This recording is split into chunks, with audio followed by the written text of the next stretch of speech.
Marguerite es holandesa, tiene una maestría en neuropsicología clínica por la Universidad de Groningen en Países Bajos. En 2014 comenzó a trabajar en la asociación El Parto es Nuestro de Ecuador, primero en el equipo de prevención de violencia obstétrica y desde 2016 como coordinadora nacional del capítulo EP en Ecuador, y formó parte del proyecto de investigación sobre violencia obstétrica en los servicios de salud pública de Quito, un proyecto conjunto entre la Universidad de las Américas y El Parto es Nuestro de Ecuador. Actualmente vive en Barcelona y sigue vinculada a El Parto es Nuestro en España y está vinculado al equipo de la CEDA. Pues cuando quieras, Marguerite. Muy bien, muchas gracias. Buenas tardes, muchas gracias por la invitación. Mi nombre es Margriet Meijer, soy psicóloga holandesa, como ya han dicho. Yo ahora vivo en Barcelona, pero en los últimos 8 años, antes de eso, yo he vivido en Ecuador, donde fui coordinadora del Parto es Nuestro en Ecuador. Y ahora sigo con el Parto es Nuestro, pero en el grupo CEDAW, que es un grupo que hace vinculaciones con otros grupos feministas para hacer acciones en común. Hoy voy a hablar, ¿me pueden escuchar bien? Un poco, voy a hablar sobre 3 temas en particular: el Parto es Nuestro, qué somos, qué hacemos, nuestra razón de ser, después qué es la violencia obstétrica y al final un proyecto de investigación que hicimos en Ecuador sobre la violencia obstétrica en hospitales públicos en Quito. Entonces, ¿qué somos?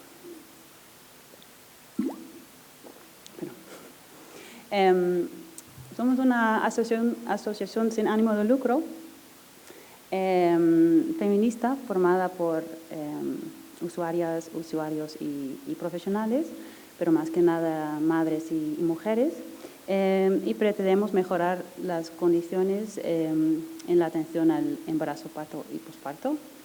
Nació en 2003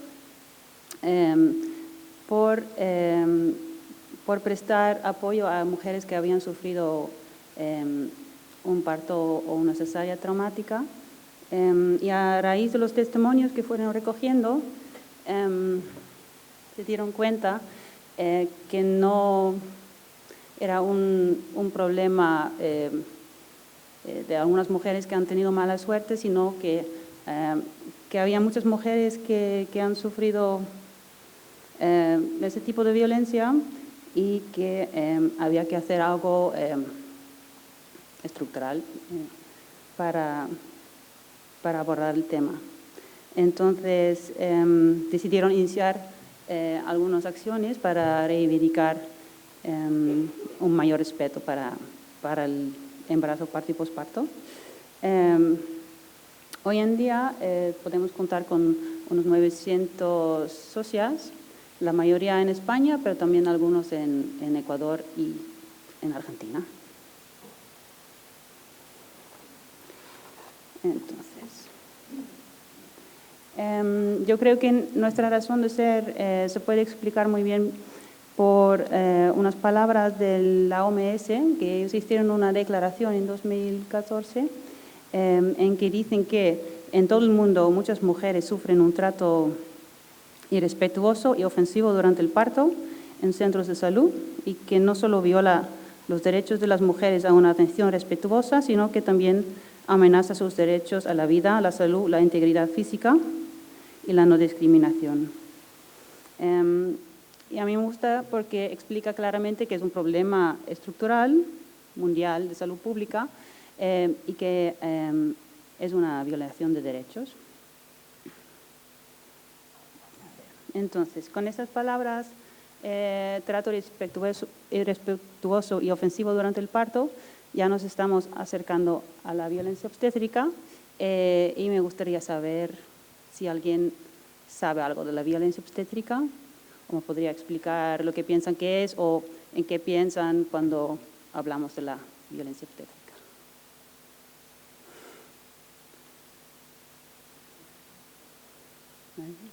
Bueno, no estoy hablando por nada, entonces eso es bueno. Entonces, me gustaría darles una definición, unos ejemplos y también videos con testimonios para explicarlo un poco mejor. Esta es una definición de una ley de Venezuela, una ley orgánica que hicieron sobre el derecho de las mujeres a una vida libre de violencia. Y me parece una buena definición, y además esa definición fue como utilizado mucho en la región, en América Latina, en otras leyes, con variaciones, ¿no? Entonces dice, la apropiación del cuerpo y procesos reproductivos de las mujeres por personal de salud que se expresa en un trato deshumanizador, en un abuso de medicalización y patologización de los procesos naturales, trayendo consigo pérdida de autonomía y capacidad de decidir libremente sobre sus cuerpos y sexualidad, impactando negativamente en la calidad de vida de las mujeres. Entonces, vamos por partes. Por ejemplo, la apropiación del cuerpo y procesos reproductivos, ahí podemos pensar en hacer procedimientos sin contar con la opinión de la mujer o hasta contra su voluntad.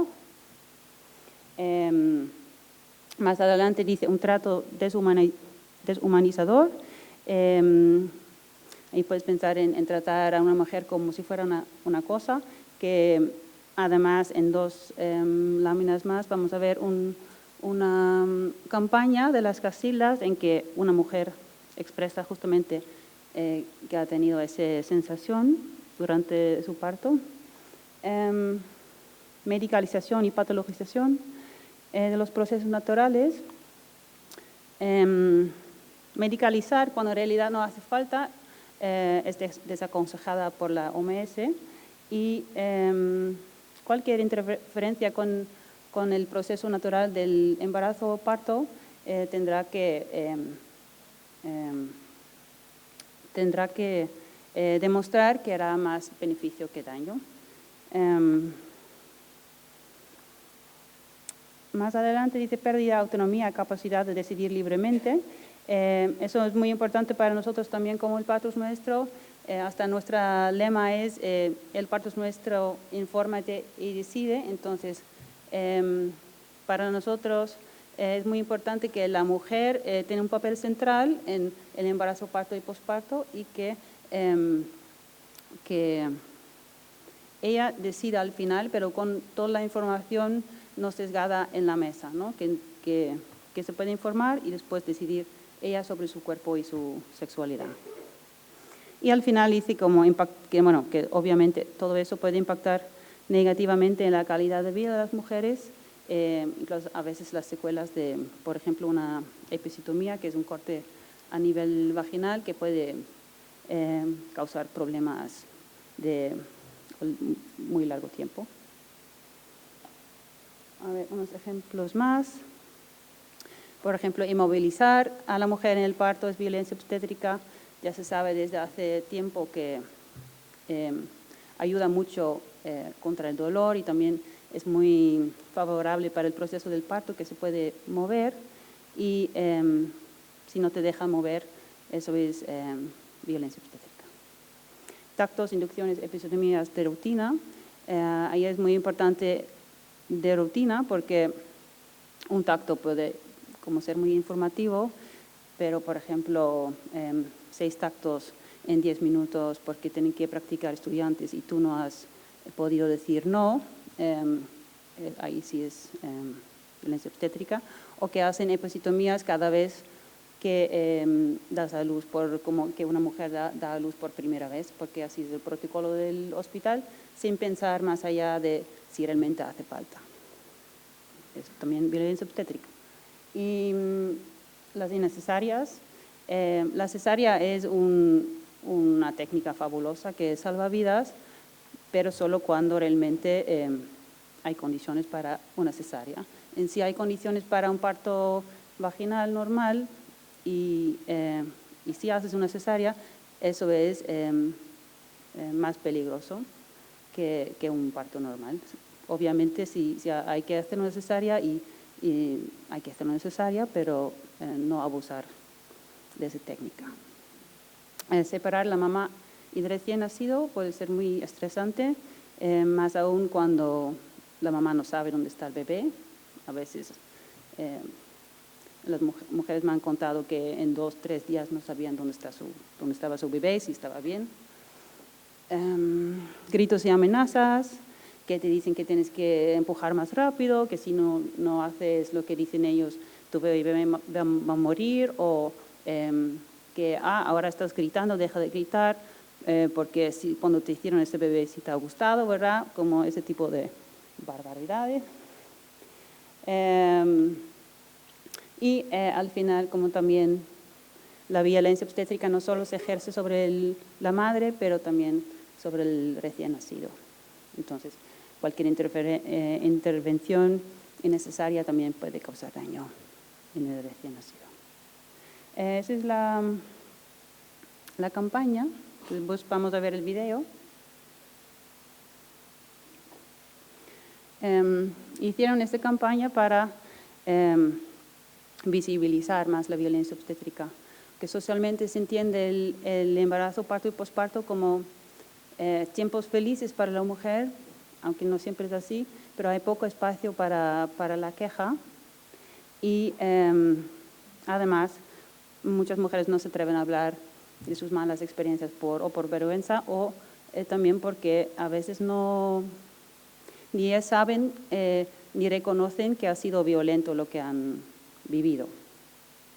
Entonces es como se sienten mal, pero a la vez piensan que es lo normal o lo esperado, mientras ha sido muy, muy violento.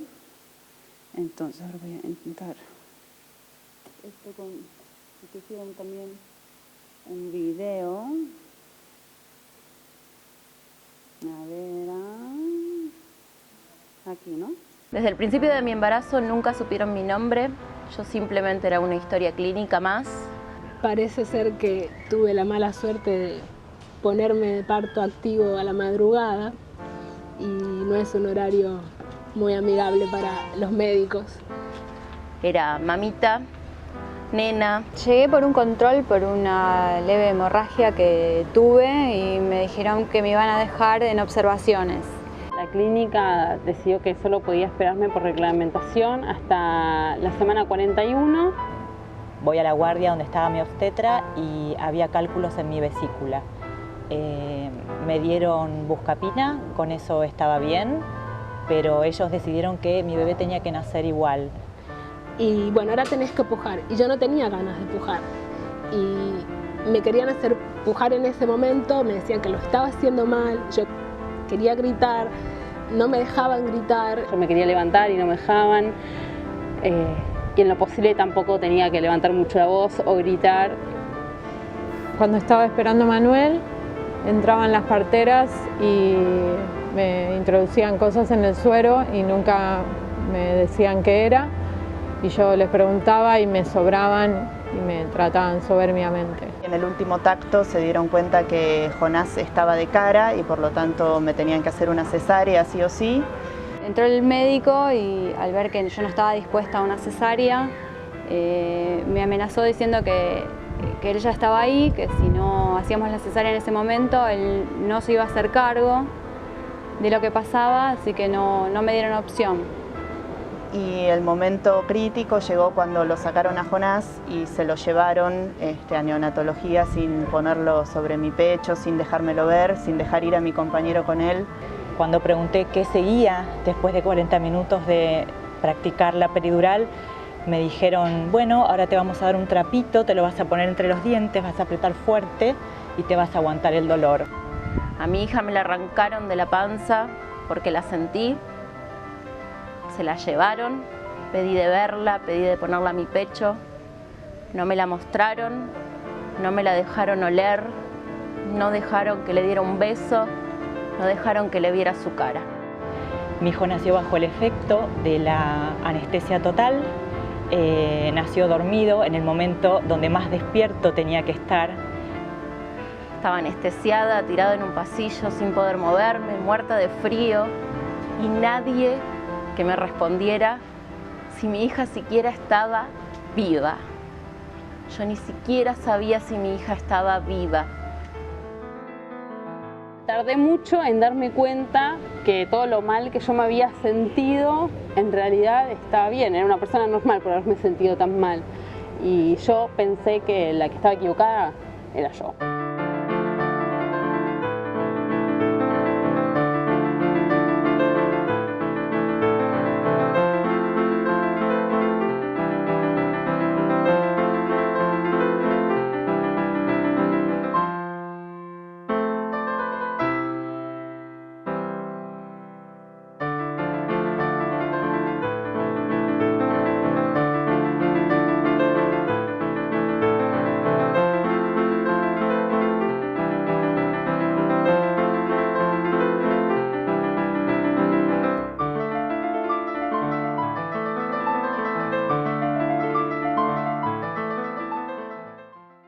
Y esto era de Argentina, pero ahora voy a mostrar parte de un video que ha hecho el parto nuestro aquí en España, con mujeres de España. Y ahí también ves que que muchas no se sienten cómodas a hablar de eso abiertamente, porque muchos están con el papel así. Hospital Privado de Barcelona. Embarazo perfecto. Aún así, inducción en semana 40+5 por protocolo. Oxitocina a tope, monitores, inmovilización, rotura de bolsa, varias crísteles, espátula, ventosa, episiotomía y desgarro tipo 4. Trato infantilizado. Tu pelvis es muy estrecha. ¿Ves cómo no ha sido para tanto? Bebé de 2,940 kilos. En el parto me suturan mal.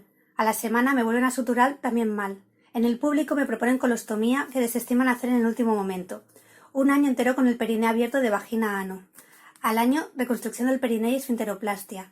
A día de hoy, 2 años después, sufre incontinencia fecal, con afectación en todos los ámbitos de mi vida y secuelas psíquicas y emocionales.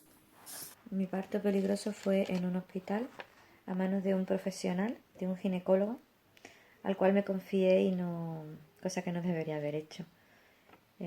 Debido a ese parto, estuve 2 años en rehabilitación por las secuelas físicas, que aún me quedan, y mi hija estuvo 3 años en rehabilitación por las secuelas físicas. Todo esto podía haber sido evitado, ya que se realizaron una serie de intervenciones innecesarias. No accedí a la oxitocina y me enviaron a la habitación. Me dijeron que cuando me doliera las avisara. Más tarde me puse la epidural bajo amenazas. La oxitocina la pusieron sin preguntar. Hoy me duele y no puedo avisarles. No conozco el nombre de las personas que atendieron mi parto.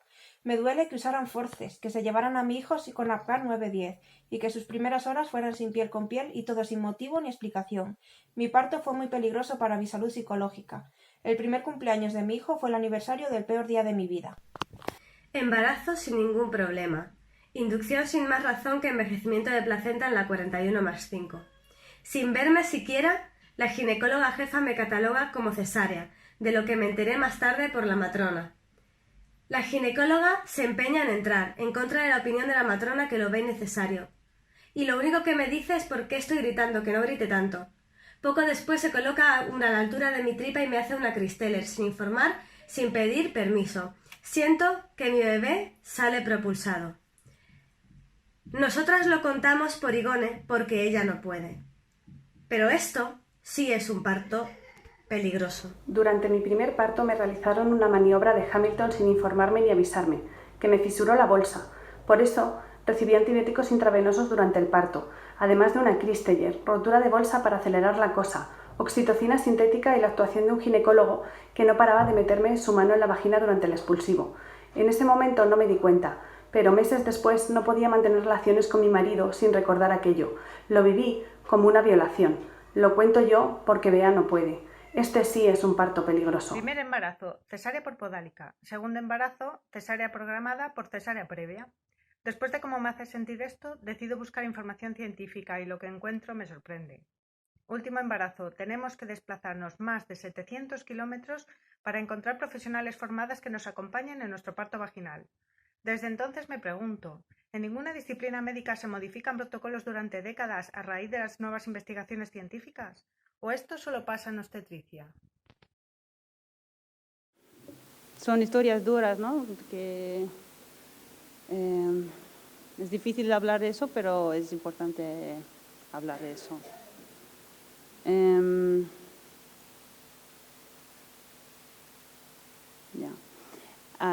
Para terminar sobre la violencia obstétrica y definirla, quería mencionar este informe que me ha gustado porque es Asamblea General de las Naciones Unidas básicamente reconociendo la violencia obstétrica, porque lo mencionan con esas palabras, mientras muchas veces antes como más bien dicen como no respetuoso o lo que sea, pero ahora como lo dicen como con palabras muy claras. Y es interesante leerlo. Nosotros también hemos aportado datos y un informe con datos de España, de Ecuador y de Argentina, pero también de todo el mundo mandaron información de muchos países y eso otra vez muestra que es un fenómeno generalizado y sistemático y que hay que verlo desde los derechos humanos. No voy a hablar sobre todo esto, pero es para decir que ya estaban también hablando de eso la OMS más que hace 30 años y aconsejaron muchas de las mismas cosas, a lo mejor no han dicho violencia obstétrica, pero sí como muchas de las cosas que aún están insistiendo en aplicar y ya estaban mencionados hace más que 30 años. Entonces falta implementarlo. Más sobre nosotros.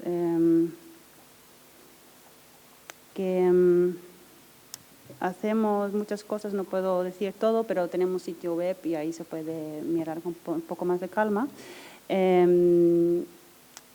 Como el corazón del parto nuestro, se puede decir que son las reuniones de madres o esto lo que oficialmente se llama grupos locales.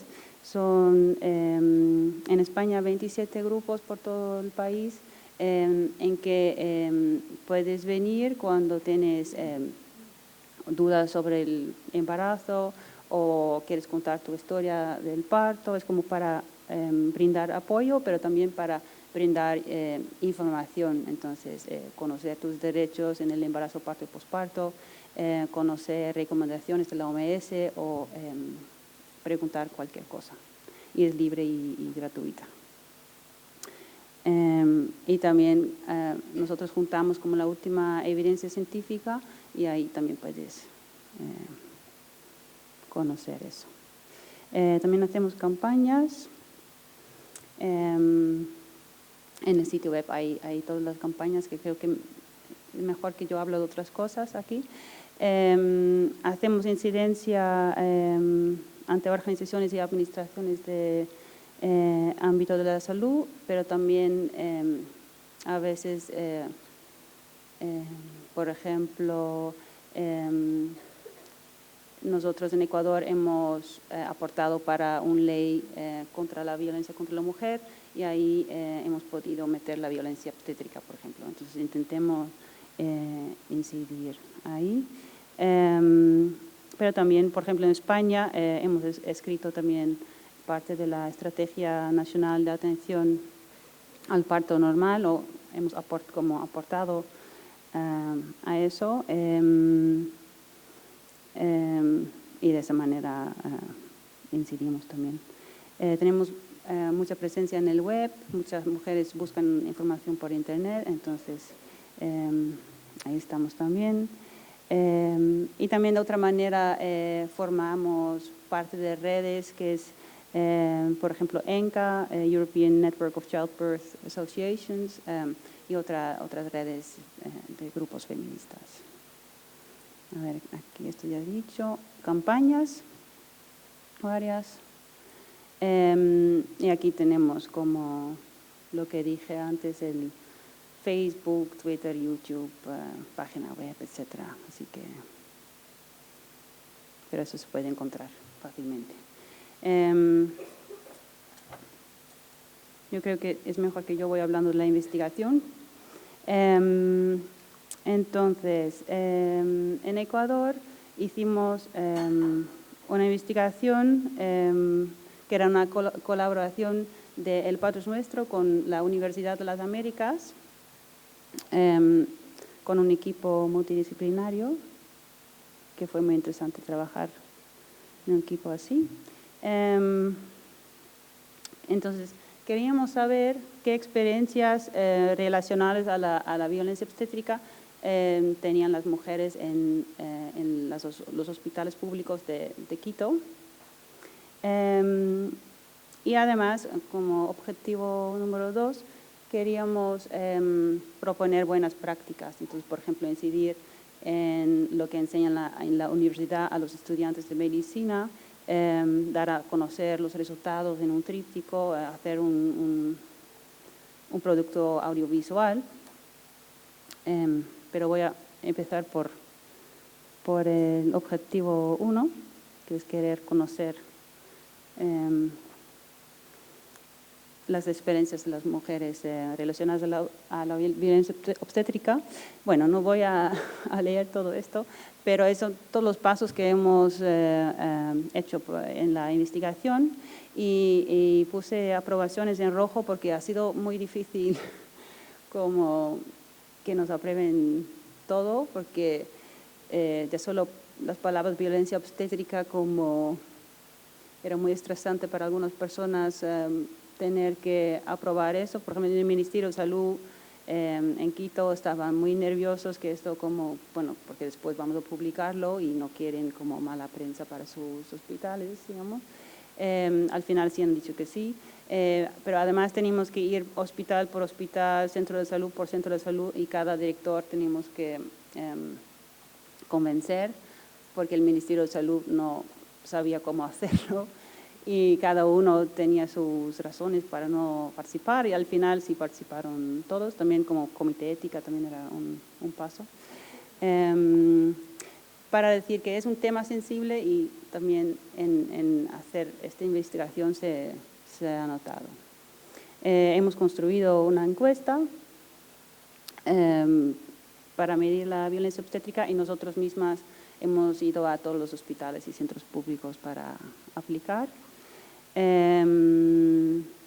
Y después fuimos a los hospitales también para dar los resultados.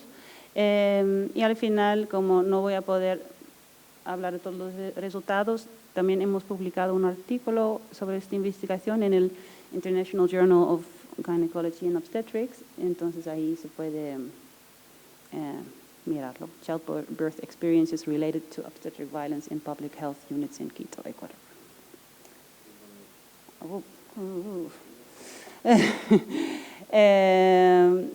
Bueno, la metodología descriptiva, el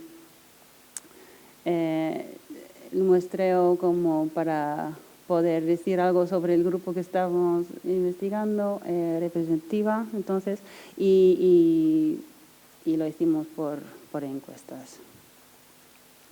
Es esquito, es como va sobre los Andes, entonces así súper largo. Al final hicimos casi 400 encuestas. Esas son las secciones de la encuesta. Cuidados no consentidos, violencia física, violencia psicológica, abandono o cuidado negligentes, confidencialidad, discriminación y información sobre violencia obstétrica. Entonces, ¿qué saben las personas que hemos entrevistado, como que saben las mujeres sobre la violencia obstétrica? Y si ellas quieren, si ellas piensan que ellas han sufrido violencia obstétrica.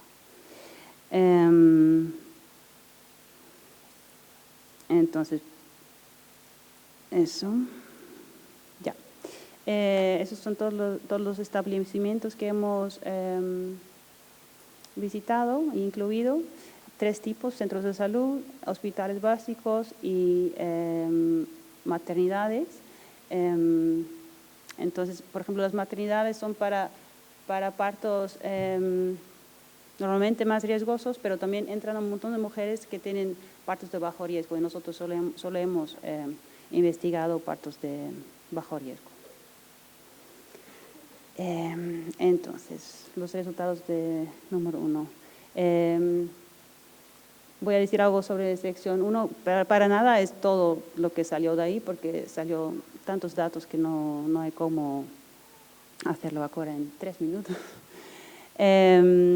Pero cada vez voy a decir lo que es la recomendación y después lo que es en la práctica. La recomendación es ayudar a las mujeres a la libre posición, es que pueden moverse. A ver, vamos a ver en la práctica. 30% de las mujeres no les dejaban moverse en el trabajo de parto. Entonces, tenemos trabajo de parto y después como dar a luz, como hemos preguntado por ambos. Entonces, en trabajo de parto, 30% no podía moverse. Al dar a luz, eso aún sube a 40. Y también depende mucho del tipo de hospital. Entonces, por ejemplo, en centros de salud casi todos sí podrían moverse, mientras en maternidades no, que quiere como decir que es como también cuestión de cultura o de hábitos o de protocolos del hospital. Si se puede o no se puede. Se recomienda piel con piel después del nacimiento. Entonces, OMS dice 1 hora de piel con piel, pero en la práctica 30% no tenían ese chance. Y después hemos mirado también por cuánto tiempo, y al final resulta que solo como 3% ha podido hacerlo 1 hora o más. Entonces el resto, como aunque en la otra lámina parece que 70% sí puede tener piel con piel, si solo es 1 minuto o 2 minutos tampoco es mucho. Ya. Entonces, la recomendación es que las mujeres tienen toda la información acerca de sus opciones y que somos como que podemos decidir. Y si vemos, por ejemplo, si informaron a las mujeres cuando llevaron a sus bebés, vemos que 22% dice que nadie ha dicho dónde se ha ido el bebé. Entonces, llevaron el bebé y se quedan así como sin saber nada. Episiotomía, no se recomienda practicar la episiotomía de rutina, pero en la práctica vemos que estos son solo primerizas. Entonces, mujeres que dan a luz por primera vez, que casi la mitad, en casi la mitad de las veces practicaron una episiotomía. Violencia física, voy más rápido. Abuso de tactos, la recomendación es que no se hace tactos más que 1 vez cada 4 horas y casi 3/4 de las mujeres dicen que realizaron más tactos que eso. Esto es fuerte también, que dicen que las mujeres han dicho que en 50% de los casos más o menos que no les saturaron con anestesia. Entonces, la episiotomía no aplicaron anestesia ni antes ni después, y para saturar el desgarro tampoco aplicaron anestesia en 50% de los casos. Christeller, esto como también en el video había una mujer hablando de eso, que es como empujar, como hace este señor para que salga el bebé. Es una práctica desaconsejada, pero aún se está haciendo en 17% de los casos. A ver, esto voy a, ya, ya me van a cortar.